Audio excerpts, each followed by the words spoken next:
Fewer than 10% of people reportedly identify themselves as being left-footed, but some of the greatest footballers of all time have strongly favoured their left foot. There appears to be a slightly higher percentage of left-footers within football than in the wider public, supposedly around 20%, and that makes sense, since many managers like to have left-footers on the left side of centre-back, a left-back, and traditionally at least, also on the left wing. Nevertheless, the much higher number of right-footed people and subsequently footballers has often led to right-footers being played in positions typically occupied by left-footers. Right-footed Italian legend Paolo Maldini is perhaps the most famous example, spending roughly half his career playing at left-back and becoming one of the finest left-backs of all time in the process. I'm not sure there's anyone who quite matches up to Maldini in the game right now, but following this request, I've done some digging and come up with a selection of arguably the finest right-footed left-backs on the planet right now. To clarify, these players are stronger on their right foot than on their left, but nevertheless have played more games at left-back than in any other position this season. I reiterate that last part, since Leonardo Spinazzola is potentially the best right-footed left-back on earth right now, but given that he's played more games at right-back than left-back for Roma this season, he won't be featuring in this 7. Here are the 7 best right-footed left-backs in world football right now. Yuto Nagatomo. It's a reflection of the fact that this is a very current 7 that Yuto Nagatomo only comes in 7th, as in previous years he would undoubtedly have been much higher. A footballing intellectual, Nagatomo has a degree in economics and he has authored 2 books. He's also the joint 2nd most capped Japanese footballer of all time, having represented his country 122 times and counting. A hard-working and versatile fullback, Nagatomo isn't the most naturally gifted, but his commitment and application have seen him spend almost a decade playing top-flight football in Europe. Nagatomo is very two-footed and equally capable of playing at left-back or right-back, but his right foot is very marginally stronger than his left, and he has spent most of this season at left-back. Following 7 years at Inter Milan, Nagatomo joined Galatasaray in January 2018, initially on loan, but later on a permanent. Nagatomo's stock may have fallen slightly since his good debut campaign in Istanbul, but he has still won 2 Super League titles in Turkey, and he is good value for a spot in this 7. ANTON NEDYALKOV. A strong candidate in terms of the 7 best right-footed left-backs right now, but a nailed-on certainty in terms of 7 players who look older than they really are, Anton NEDYALKOV is only 26. 26. The bloke is only 2 years older than me, and in this photo, he was actually a year younger than I am now. He must have had a brutal paper round in Bulgaria, but then again, he's now a professional footballer and a full international, whilst I sit at my desk, desperately trying to replicate the success of a video in which I talked about a fictional penguin named Steam Freeze. You win some, you lose some, I guess. Anyhow, aside from looking 27 years older than he actually is, Anton NEDYALKOV is an incredibly versatile and consistent defender. Formerly of CSKA Sofia, NEDYALKOV had a brief stint in the MLS with FC Dallas in 2018, but he's now back in Bulgaria with Ludogorets. He is a quick, tireless runner capable of playing as either a left-back or as a centre-back, but left-back has become his primary role, and he's most assuredly not left-footed. Named as the Bulgarian First League's best defender in 2019 and second only to Dimitar Iliev in terms of the division's best player in any position, NEDYALKOV has won 14 caps for Bulgaria, and he still looks to be growing and improving as a player. Wilson MANAFA. Uncapped Portuguese wideman Wilson MANAFA started out as a right winger in the youth ranks at Sporting Club de Portugal. He left the club in 2015, dropping down into the lower leagues in Portugal, but it didn't take him long to find his way back to the top.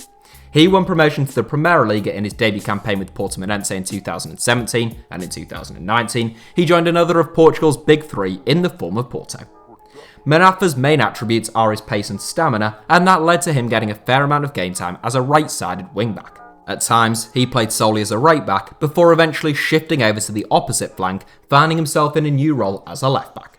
Porto naturally tend to dominate games in the Primeira Liga, spending most of the game in possession of the ball and operating with a high line. That means MANAFA and his opposite fullback are given license to push on, and that's probably a good thing since his defensive positioning isn't necessarily the best. MANAFA now plays more frequently as a fullback or wingback than he does as a winger, and given that he has played as a leftback more often than he has done as a rightback this season, the 25-year-old is good value for a place in 5th. Brandon Williams. A more familiar face to many of our subscribers, who may only have recognised 1 or possibly 2 of the first 3 inclusions in this 7, in 4th place we have Brandon Williams. An England youth international who was born and raised in Manchester, Williams was living the dream this season before the campaign was suspended, having broken into the Manchester United first team for the first time. Manchester United are a club with some precedent for right-footed left-backs, with Dennis Irwin arguably the finest left-back the Red Devils have ever had. Williams has a long way to go before he ought to earn comparisons with Sir Alex's so-called Mr. Consistent, but 26 appearances this season at the age of 19 is rather impressive. Unusually, Williams seems to have been playing as a left-back for as long as I can research, rather than being converted to the position through necessity, as tends to be the case with right-footers. In terms of both England and Manchester United, Williams' opportunities of becoming a regular are far better at left-back than they would have been at right-back. Luke Shaw has been poor this season, and whilst England have more quality right-backs that you can count on both hands, they are less blessed at left-back. Williams is fairly comfortable on his left foot, he's quick, well-disciplined, adventurous, and well worth 4th place here. With the right development, he should one day top this 7. Miguel Layun. There are a few more versatile footballers on the face of this earth than Mexican international Miguel Layun, who has played everywhere from left back to the right wing. I must admit that I've seen a very limited number of Liga MX games this season, but I'm reliably informed that Layun has played most of his games at left back, having previously looked to have found a new role at right back. The 31-year-old former Club America star, who spent time in Europe with Watford, Porto, Sevilla and Villarreal, is a player that I like a lot.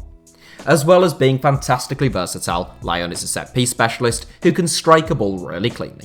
He returned to Mexico in January 2019, joining current club Monterrey, where he has continued to operate as a fullback, often on the left side of defence. Layun has been capped 70 times by Mexico, representing the Central Americans at the 2014 and 2018 World Cups, and he's my choice for the bronze medal in this 7. Ashley Young. Ashley Young very much looked to have reignited his career in January 2020 following a move to Inter Milan, before his good form was interrupted by the recent global health crisis. Young is no longer quite so young himself, aged 34, and he has played in a variety of positions over the years. He started out as a lightning-fast wideman who caught the attention of a number of clubs at Watford. During his time at Aston Villa, Young became an effective and consistent wideman who was a threat from set pieces, and in 2008, his manager Martin O'Neill claimed that he was, quote, as good as Messi. There's nothing like raising one of your players' confidence levels, and if you're watching this, Tom Eves, you remind me an awful lot of Eusebio. Oh, and Josh McGuinness, you make prime Marco van Basten look like a Sunday League player. Honestly, world-class the pair of you. Anyhow, Young wasn't as good as Messi, but he was very good at Villa Park, good enough indeed to convince Alex Ferguson to sign him for around £17 million in 2011.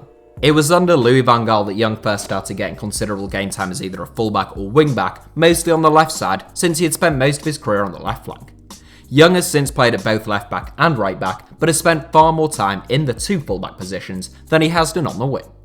Young earned an England recall after 4 years away in 2017 and was even taken to the 2018 World Cup as a backup left wing back, and he joined Inter Milan in January 2020. In just his 4th Serie A appearance, Young scored for Inter against Lazio, becoming the first Englishman to score in Italy's top flight since David Beckham more than a decade ago. Milton Casco. Milton Casco is not a household name by any means, but I think a very solid argument can be made for the 31-year-old Argentine international being the best right-footed left-back on earth right now. Unlike a number of the others in this 7, Casco is not a converted winger, he has always been a fullback. Fairly two-footed, but undoubtedly stronger on his right, Casco is capable of playing at either right-back or left-back, but he has spent the vast majority of his career playing on the left. If you haven't heard of Casco, there's a decent chance that's because you're a European, and Casco has only ever played in South America. He came within inches of joining Marseille in 2015, but the deal fell through after Marcelo Bielsa left the league unside. Casco is diminutive but tough. A feisty, pacey fullback who leaves everything out on the pitch, Casco has played for Gimnasia, Newell's Old Boys, and his current club River Plate. Given Argentina's defensive woes, it is somewhat surprising that Casco has only been capped 5 times by his country, but then again, left back is the strongest position in La Albiceleste backline. With Nicolas Tagliafico's position seemingly nailed on, Lionel Scaloni has hinted that he could play Casco at right back, but his natural position and the position he plays for River is left back, meaning he's good value for the title of the world's best right-footed left back in my book.